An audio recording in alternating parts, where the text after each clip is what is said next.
Okay, so we are now on the module 9, which is Socio-Cultural Theory of Development by Vygotsky. We have here a learning outcomes. One is to explain why Vygotsky theory is called a social-cultural theory.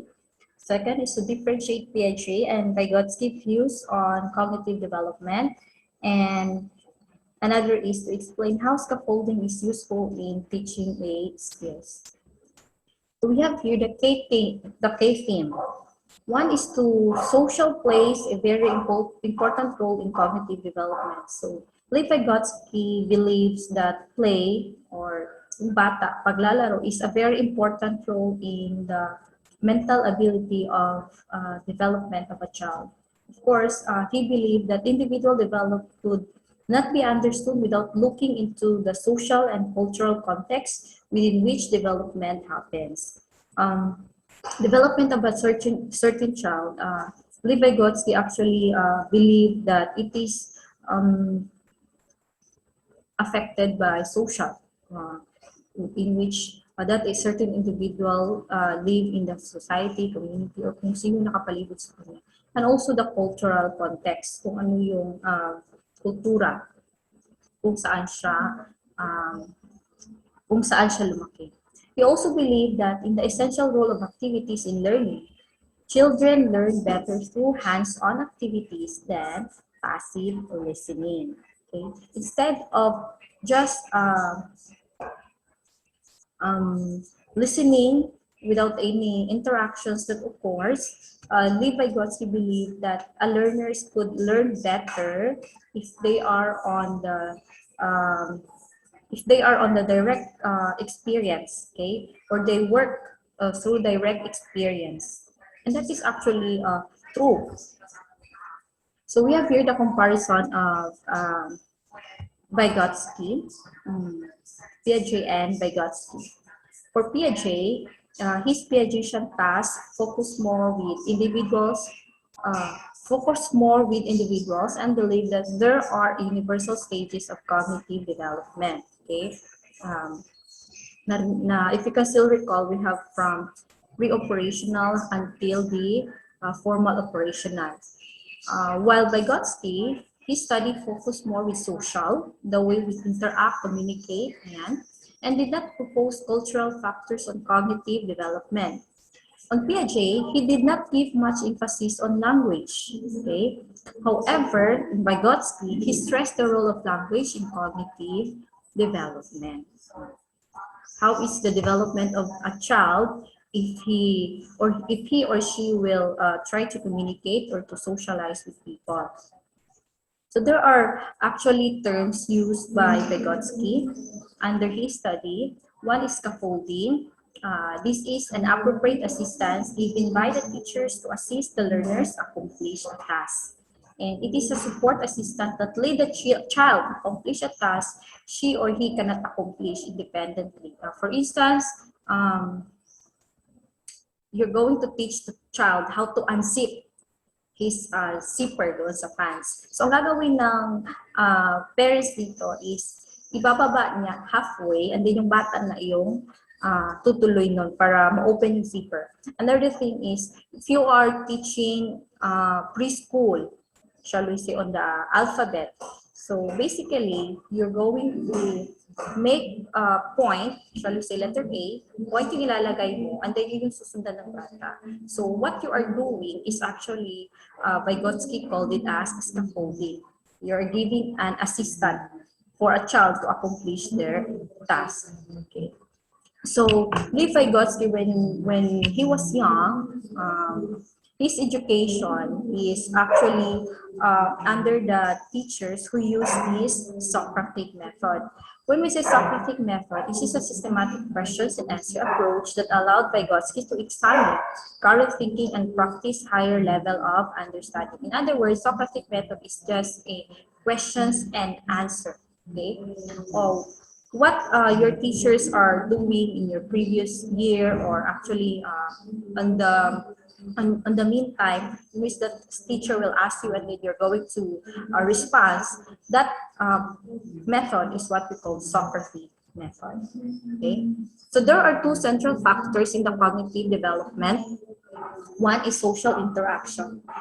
Social interaction, Vygotsky emphasized that effective learning happens through participation in social activities, making the social context of learning crucial. So if you have noticed on the pictures here, Vygotsky believed that learners could actually learn better if they are grouped with these certain individuals or group of people. So nagkakaroon kasi ng communication pag may ganitong mga activity. So if you are a teacher and if your aim is to enhance the social aspect of a child, and then you may give a task na group. Okay? So we have here cultural factors. So Vygotsky believed that cultural played a crucial role on the cognitive development of a children. So he believed that this culture plays a vital role, a very important role on the cognitive aspect of a child. He believed that as a child develops and matures, he goes through a universal stages of cognitive development that allows him to move from simple exploration with senses and muscle to complex reasoning. This is actually quite similar to the study of Piaget. Of course, yung bata, pag bata pa yan siya, nasa pre-operational pa yan siya, yung mental ability niya is hindi pa ganun kalawak. They can think again, if you recall it, they can think in a logical manner, but with the use of concrete. Dito as the child grows older, even an abstract, they can think logical. Okay, so from simple to complex reasoning. Vygotsky looked into the wide range of experience that the cultural world gives to the child. Kaya very important role culture to the child, because that culture also will lead that child to develop well. Of course, may mga teaching doon sa mga kultura, and we also respect and understand the culture of others. Another terms under the Vygotsky is language. Yung kanina social interaction, then ngayon naman is language. Vygotsky used this language as an opens the door for learners to acquire already that others already have. Okay, language, the way we communicate with people. Of course, if there is no language, you cannot understand the others. Di ba yung sa language, it could be an oral or pwede rin yung non-verbal.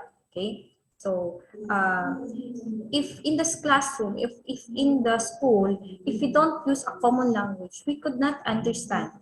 Okay? So, kaya in the K-12, kadalasan ngayon, gumagamit or ang na-develop ng mga higher authorities sa mga school is yung language in which kung ano yung common doon sa school para magkaroon ng or para magkaintindihan. Okay?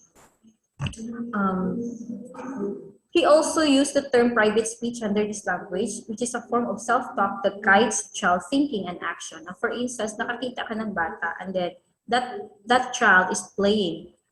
He or she is using or holding a one blocks and then sasabihin niya, papaliparin ko itong aeroplano. Ini-imagine niya lang yun. Actually, imagine niya. Parang that block symbolizes as the airplane. And then, itong isang block ko is a chopper. So, yan yung actually private speech in which self-talk. Parang wala siyang kausap actually. Sarili niya lang yung kausap niya. But, Vygotsky believed that because of that, kumbaga yung mind ng bata, nagiging broad. Okay? Nagiging broad, nagkakaroon ng imagination in which it enhances their mental ability.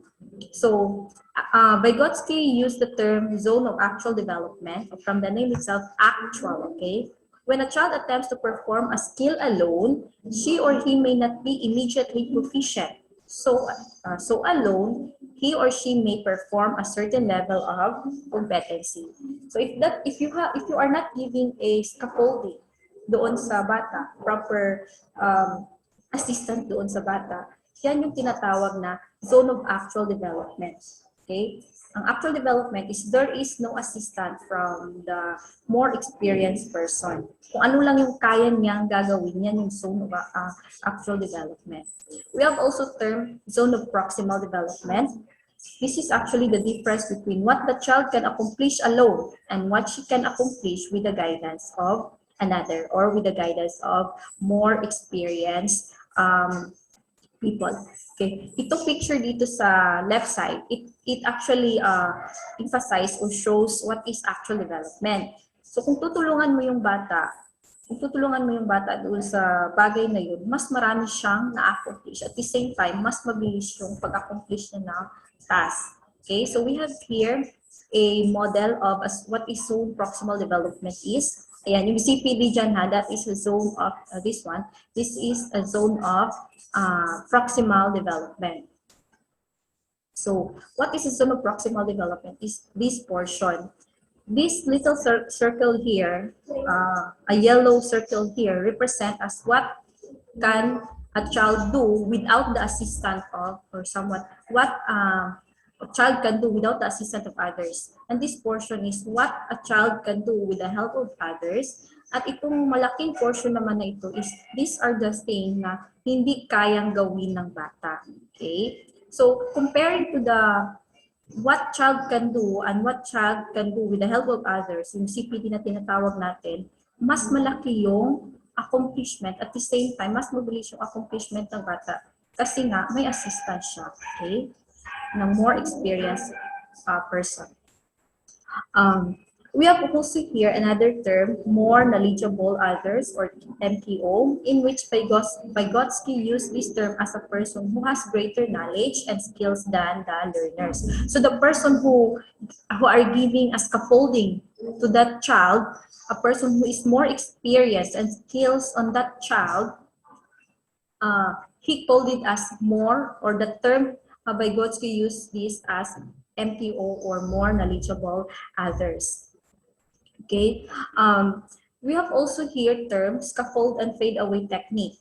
This is as a learner becomes more proficient, which is able to complete the task on their own that they could not initially do without assistance. The guidance can be withdrawn. Ito yung portion na, of course, dahil sa moral stages na, nagiging matured na rin yung certain individuals, hindi na kaya ng, kumbaga nagkakaroon na ng withdrawal doon sa assistance kasi kaya nang gawin, initially kaya niya nang gawin kahit wala yung assistant ng MTO, yung more knowledgeable other, or assistance of more experienced person. So ang tawag doon is scaffold and fade away technique. Okay? So ito yung fade away technique. Ayan, or more knowledgeable others mo. Who is ni Vygotsky? So, itong older dito, magsisearch sa internet, i-assist niya at i-explain kung sino itong si Vygotsky. That is just an example. So, when more knowledgeable others scaffolds, the process moves into 4 levels. First level is I do, you watch. Ayan. Itong si I do, ito yung sa more knowledgeable person. Halimbawa, gagawin ko ito, panonoorin mo. Second level is I do and you help. I will do this provided na tutulungan mo ako. Not because you know it very well, but because yung sa I do na ikaw na more knowledgeable person is helping that child, initially helping that child kung paano gagawin yung bagay. Number 3 is you do and I help. Ngayon, yung sa you do na, ito na yung certain individual na nangangailangan ng assistant, and then I help, that is represent as the MKO. And then the last stage is you do. You do it alone, and me as a more knowledgeable person, I will just watch. And then, dyan makikita kung natuto ba yung bata or hindi. Okay, so we have here a somewhat diagram showing the zone of proximal development. Potential levels, these are the levels that a learner achieves with the assistance of others or a more advanced peer. We have also here another term, the actual level, or this is the level that a learner do, yung zone of actual development. Ang zone of proximal development naman, again, that is the somewhat yung bridging the gap between what a child can do and what a child can do with the assistance of a more knowledgeable person. So itong dot dito, yeah, this dot here represent as the zone of proximal development. For instance, this line here, ito purple dito na line, ito yung learning na na-acquire ng bata. So nakikita ninyo parang meron pa siyang kung sa hagdan pa, meron siyang step na kailangan i-follow. However, kung tutulungan mo yung bata, may possible na hindi naman siya sa step out ka ng isang level, but actually, you are just helping that child na mas maintindihan niya ng maayos kung ano yung context na gusto mong kung ano yung context na gusto mong ipaintindi doon sa bata. Okay? So that is the point where the actual development levels occurs. This is the point on the potential level. Ayan. Na ito yung level kung saan meron nag-assist sa kanya, and then this portion is the level of zone of proximal development. Okay? So that's it.